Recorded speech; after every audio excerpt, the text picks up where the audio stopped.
Bonjour à tous, bienvenue pour l'analyse hebdomadaire cette semaine sur la force des monnaies en unique. Mais cette semaine, je vais aussi rentrer sur l'analyse de quelques paires. J'ai repéré en fait quelques trades potentiels cette semaine. Ma lumière est très forte.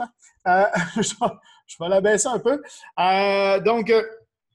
Oui, j'ai fait quelques analyses sur des paires. J'ai repéré des trades potentiels, entre autres impliquant du GBP, ceux-là qui aiment bien analyser le GBP. Ça va me faire plaisir de partager ça avec vous. Bien entendu, comme d'habitude, je partage que mon opinion personnelle et je donne une tendance sur la semaine et j'analyse à partir des monnaies uniques que je reporte ensuite de ça. Si par exemple, je vois que le CHF est fort et que le AUD est faible, je vais aller en buy sur le CHF AUD. Ou AUD CHF, pardon. Je vais aller en sell sur le AUD CHF.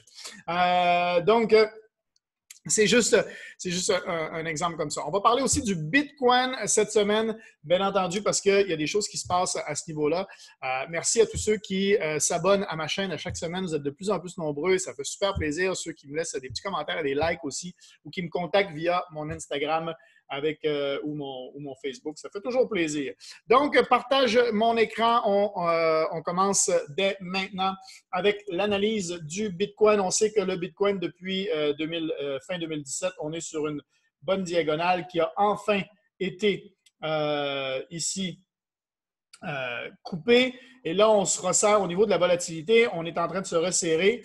Il y a quelque chose qui est en train de se passer ici. Donc, si on continue, on repart en longue, en fait, pour venir retester cette résistance-là cette semaine, on sait que le Bitcoin peut monter très, très vite. Donc, il y a des chances que si ça casse ici, on aille même jusqu'en haut là, au niveau des 11 500. Moi, ce que je dis, c'est que surtout, faites attention à tout ce qui est crypto-monnaie en ce moment. Je me fais contacter moi-même pour des opportunités, soi-disant, sur de la crypto-monnaie. Il y a encore, comme en 2017-2018, beaucoup d'arnaques qui se promènent, beaucoup de Ponzi qui se promènent sur les crypto-monnaies. Donc, si on essaye de vous vendre une crypto-monnaie en vous disant que vous allez faire un gros pourcentage d'intérêt, faites toujours attention, mettez des lumières rouges, des alarmes à quelque part, mais c'est jamais normalement très, très bon signe.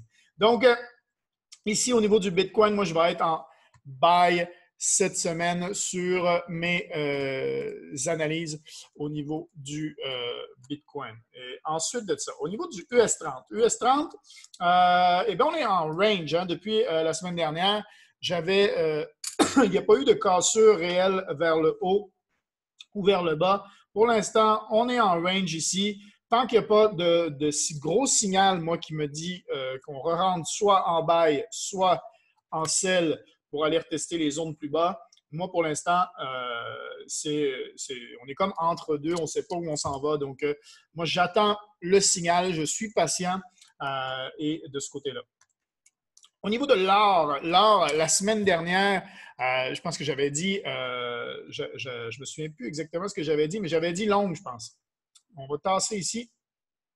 J'avais dit buy, en fait, sur l'or. Si je redescends ici un peu comme ça pour vous montrer qu'est-ce qui s'est passé, eh bien, qu'est-ce qui s'est passé au niveau du gold? C'est qu'on est venu retester. Donc, il y avait eu un gros signal de départ ici et on est venu le retester et on a été rejeté par en haut, rejeté par en bas. Donc, pour l'instant, on est sur notre zone. Moi, je garde mon opinion, c'est que ça va aller en buy ici sur l'or vers les 1790. C'est ce que je vois aller, 1790 pour l'or cette semaine. Donc, je garde mon buy de ce côté-là.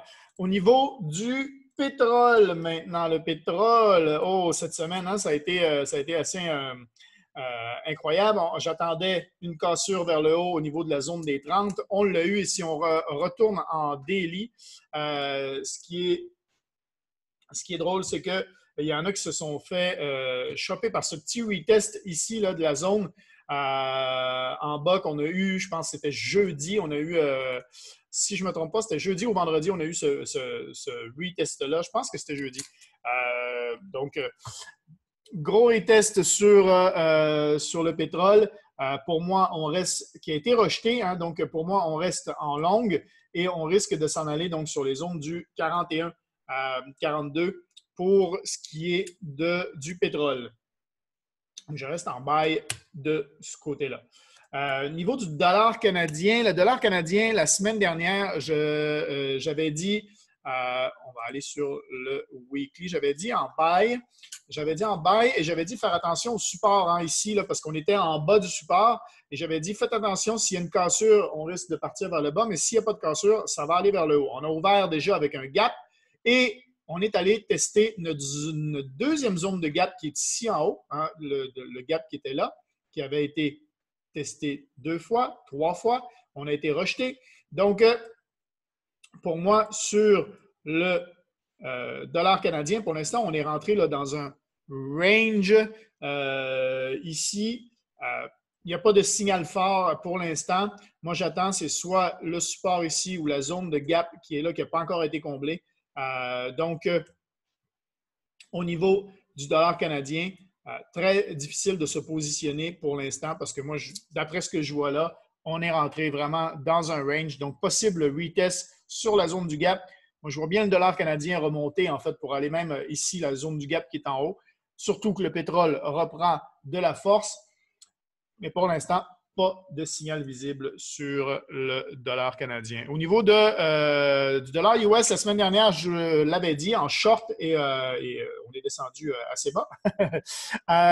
J'avais dit en sell, donc là-dessus, on est rentré également dans un range. Moi, je le vois bien repartir un peu vers le haut cette semaine. Comme on est dans un range, on a fait une belle réjection là, parfaite ici. Ça a été rejeté parfaitement, donc je le revois prendre un peu de vigueur au niveau du dollar US. Donc, un peu plus de force peut-être cette semaine sur le dollar US. Et au niveau du dollar australien, lui, eh bien, au niveau du dollar australien, comme j'avais dit la semaine dernière, en longue, et on attend la cassure. On est rentré dans un range, donc au niveau du dollar australien, une consolidation ici qui se passe.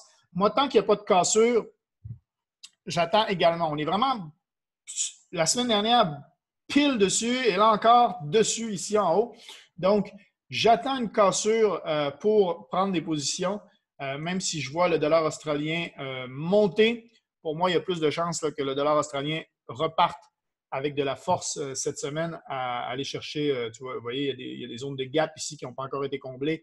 Donc, on va y aller en buy cette semaine, bien que il va falloir regarder le lundi, mardi, qu'est-ce qui se passe au niveau du daily, au niveau de l'ouverture. En fait, si on repart sur le range en bas pour venir continuer la consolidation avant de monter, donc il y a des chances que ce soit celle sur le début de la semaine sur le dollar australien. Au niveau du dollar Nouvelle-Zélande, ben, je pense que c'est un peu pareil. On est venu la semaine dernière, j'avais dit un buy. J'avais dit long là parce qu'on venait tester encore, ça faisait 3-4 fois qu'on venait tester la zone de gap ici en bas et c'est ce qui s'est passé. Jusqu'à la cassure. Donc, moi, ça a été là. Donc, range, donc probablement peut-être en sell en début de semaine sur le dollar de Nouvelle-Zélande parce qu'on est également là, ici en range pour l'instant et on a fermé juste en haut. Ça a été rejeté, on n'a pas réussi à casser. Donc, peut-être un retest ou en tout cas, moi, j'y vais pour l'instant en sell sur cette monnaie. Au niveau du yen japonais, on n'a pas encore eu notre cassure. On attend la cassure. Vous savez qu'on est dans un beau petit flag ici. Un petit triangle Chartis. On n'a pas eu la cassure, mais on a une baisse de volatilité. Là. Depuis plusieurs semaines, ça consolide. On a eu une belle tasse ici avec une anse qui est en train de se développer ici dans le haut du flag. Donc, s'il y a cassure, on est en buy, mais pour l'instant, je vous dirais qu'il y a un resserrement de volatilité. Moi, je revois un peu de buy là, ici, là, aller rechercher du moins la zone ici. Comme on se promène, ça serait parfait en fait qu'on se fasse des petits, de plus en plus petits en fait ici, jusqu'à la cassure et top départ pour le buy au niveau du yen japonais. Au niveau de l'euro, Et bien, au niveau de l'euro, range également. Toutes les monnaies sont en range. On est un peu en attente que l'économie reparte. On est un peu dans le... Il y a des bonnes nouvelles qui s'annoncent au niveau du déconfinement et tout ça, mais toutes les monnaies sont un peu en range depuis quelques semaines. On le voit, mais justement, ce qui est bien, c'est que c'est des ranges qui permettent de prendre des positions des fois. Donc ici, au niveau de l'euro, moi, je le vois en sell cette semaine parce qu'on est dans le top du range. Donc, en sell, et on est sur une tendance qui descend. Donc, top du range, on va y aller pour un sell au niveau de l'euro. Ici, au niveau du pound, eh bien, on avait breaké le support la semaine dernière. Je disais qu'on allait être en sell. J'avais changé mon fusil d'épaule parce que depuis longtemps, je disais que le GBP allait remonter. Eh bien, ça a été rejeté. On a essayé de remonter, mais il m'a fait mentir le GBP en début de semaine. Il fallait que je dise que j'étais en sell pour qu'il reparte vers le haut un peu. Mais ça a été rejeté. On est redescendu. Donc, pour moi, je garde mon idée de sell sur le GBP. Et vous allez voir d'ailleurs qu'est-ce que ça implique au niveau des paires. Au niveau du franc suisse, lui, par exemple, il est dans le bas de son range. Donc, je le vois remonter pour ici un buy. Donc, sur le franc suisse, plus de force sur ce qui est du franc suisse. Au niveau des paires, comme je vous avais dit, j'allais vous donner quelques idées. Donc, au niveau des paires, moi, je regarde si on met mon indicateur et que je me remets en 4 heures. Ici, en 4 heures, donc, OK, moi, ce que je vois ici sur le GBP-CHF, c'est une belle opportunité. GBP-CHF et GBP-USD, d'ailleurs, belle opportunité de sell ici, d'après moi, à ce niveau-là, vu ce que je vois sur le 4 heures, qu'est-ce qui est en train de se passer ici au niveau de mes moving average. Je le vois avec les belles rejections qu'il y a eu ici, même en daily. Pour moi, ça s'en va en sell. Même chose pour le GBP-USD. Comme je disais, le GBP faible cette semaine et l'USD peut-être plus fort. Je vois également celle de ce côté-là. Ensuite, sur le USD GPY, UJ, beau petit DeLorean ici, hop. Je suis le 4 heures USD GPY. Moi, je le vois aller en buy. Ici, le USD GPY, donc sur le 4 heures, là, lundi, donc possibilité lundi, mardi d'avoir du buy sur le USD GPY, vu ce que je vois ici qui est en train de se produire avec mon DeLorean Moving Average, en fait, 5 et 13. Il y a une chance qu'il y ait un switch. Mon Moving Average 13 qui passe au niveau des deux bougies. Pour moi, il y a du buy possible ici sur le USD GPY et également la même chose sur l'euro GBP. Qu'est-ce qui se passe ici au niveau du euro GBP? Vous voyez, c'est exactement la même chose qui est là. Ma bougie buy, elle est plus forte, elle est plus grande que celle du sell. Mon Moving Average 13 passe au niveau des deux bougies. Donc, pour moi, potentiel de buy ici, on est en plus dans une tendance qui monte. Donc, moi, j'y vais en buy sur l'euro GBP, un beau petit DeLorean qui se passe ici. Voilà. Donc, merci beaucoup. C'est tout pour l'analyse de cette semaine. Encore un gros merci à tous ceux qui s'abonnent à ma chaîne à chaque fois, qui me donnent un petit like et qui m'écrivent un petit commentaire. Si vous voulez en savoir plus sur la stratégie et sur notre école, la stratégie que j'utilise avec les DeLorean et donc avec notre école, on fait encore 2 à 3 présentations cette semaine. Donc, contactez-moi, ça va me faire plaisir de vous donner les informations comme à chaque semaine. Merci beaucoup. L'équipe Réussir Ensemble vous remercie et puis on se dit donc à la semaine prochaine pour les prochaines analyses. Ciao tout le monde. Bye bye.